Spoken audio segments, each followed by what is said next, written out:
पर जाकर जो है उन्होंने कई तरह की उनकी पिक्चर्स आ रही हैं, उनकी न्यूज़ आ रही हैं और बड़ा ज़बरदस्त वैसे अच्छा है कि अभी तक जंगल मौजूद हैं, इसका मतलब है इंडिया में।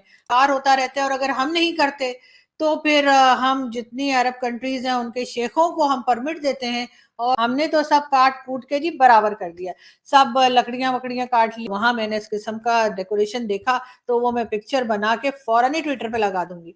तो इस और भारत के प्राइम मिनिस्टर की जी हाँ, नरेंद्र मोदी जी यानी कि जो प्राइम मिनिस्टर ऑफ इंडिया हैं, वो गए हैं जी 20 किलोमीटर जंगल में सफारी। बताया जा रहा है कि जी जंगल सफारी में जो है कहाँ बंदीपुर बांदीपुर है कि बंदीपुर है, पता नहीं क्या है, लेकिन खैर वहां पे गए हैं मोदी जी। मेरे ख्याल है बांदीपुर है शायद। खैर वो आप लोग मुझे करेक्शन कर सकते हैं, वैसे भी करते रहते हैं, मैं नहीं भी कहती फिर भी करते रहते हैं, तो फिर अब इसमें तो कर ही दीजिए कि मैं ये नाम सही ले रही हूँ या नहीं। खैर बात सारी ये है कि नरेंद्र मोदी जी चले गए जंगल में और जी वहां पर जाकर जो है उन्होंने कई तरह की उनकी पिक्चर्स आ रही हैं, उनकी न्यूज आ रही हैं और बड़ा जबरदस्त वैसे अच्छा है कि अभी तक जंगल मौजूद है, इसका मतलब है इंडिया में।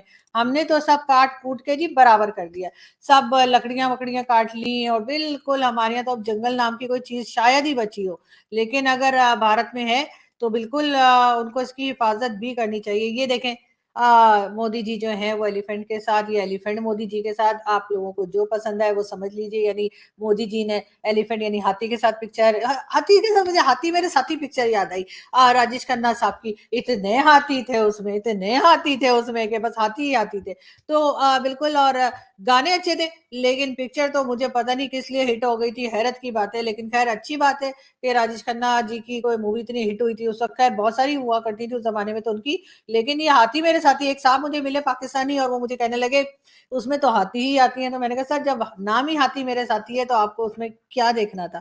खैर बहरहाल ये तो खैर मैं इधर से उधर जैसे हमेशा निकल जाती हूँ, वो थी बात। लेकिन खैर मैं आपको ये बताना चाह रही थी कि बिल्कुल जी नरेंद्र मोदी जी जो है वो जंगल में घूम फिर कर आ गए हैं और बड़ी न्यूज बन रही है उसके ऊपर भी और अच्छी बात है, होना चाहिए। और मेरा ख्याल है कि जो लीडर्स हमारे भी हैं वो भी थोड़ा सा एक आध राउंड लगाएंगे। अगर कोई पाकिस्तान में जंगल बचा है या जंगली जानवर हमने कोई छोड़ दिया हो, वरना तो हर वक्त शिकार होता रहता है और अगर हम नहीं करते, तो फिर हम जितनी अरब कंट्रीज हैं उनके शेखों को हम परमिट देते हैं और वो लोग जा जाकर सिंध में भी और उसके साथ साथ पंजाब के कई जगह पे शिकार के लिए आ जाते हैं ये अरब्स। और ये कोई ढकी छुपी बात नहीं है कि उनसे हम डॉलर पकड़ते हैं और उन्हें कहते हैं कि जाइए जाकर इन बेजुबान मासूम जानवरों को मार दीजिए और उसके बाद वो उनके साथ पिक्चर्स लगाते हैं। बल्कि बहुत से लोग तो ऐसे भी हैं जिन्होंने कभी बहुत से ऐसे जानवर हैं, शेर और दूसरे कई, जिनके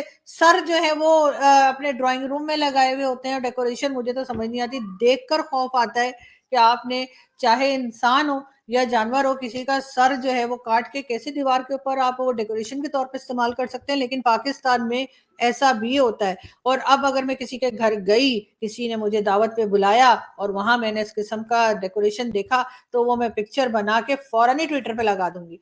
तो इसलिए जो जो लोग मुझे सुन रहे हैं, मुझे मालूम है बहुत से पाकिस्तानी भी सुन रहे हैं, तो प्लीज अपने घर का डेकोरेशन सही कर लीजिएगा इससे पहले के ऐसे करते ना मैं वहां पे पहुंचू। खैर हम